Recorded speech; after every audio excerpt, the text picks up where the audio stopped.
kidogo nilikuwa na bahati nzuri, kila kikatika kikaa siku moja, ya pili ametoka. Leo ndo yani kipindi hichi ndo amekaa siku 4 hajatoka mpaka tunashangaa.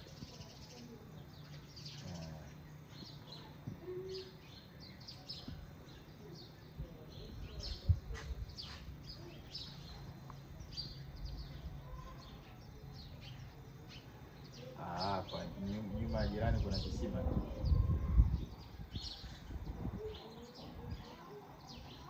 Ngoja nimpigie Samuel hapa atanielekeza vizuri. Sawa.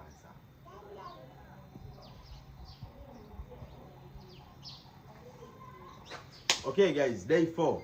Let's go inside. Mabinti leo wamewahi kuamka. Usafi umefanyika. Huyo ndo binti Aziza. Sijui kesho itakuwaje. Leo day 4. Usafi umefanyika kwa mtoto wangu hapa Jovani. Yeah. Sebeni wameshadeki kama mnafamedekiwa leo.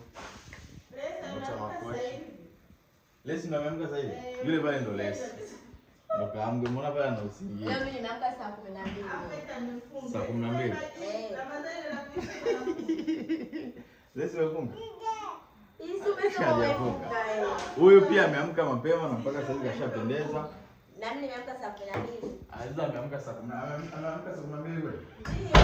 Saa 12 nimemkuta na. Mke wangu leo kai kuamka na maana usafi wote umeenda haraka zaidi. Kidogo anaelekea kupona.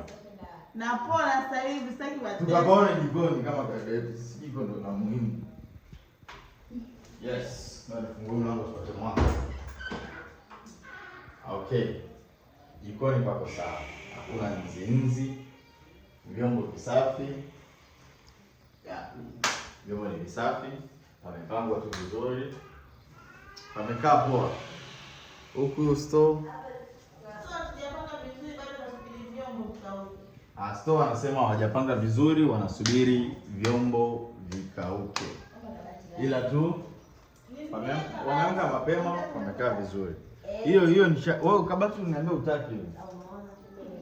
Kabati la vyombo nilikwambia ukaniambia utaki.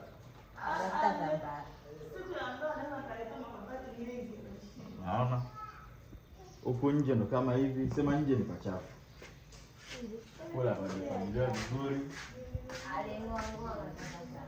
Amengoa. Panda kosa papangiliwe vizuri. Alafu zile chupa zile za Santiana zihifadhi, sio za kutupa zile. Props kwenye movie tunafikia.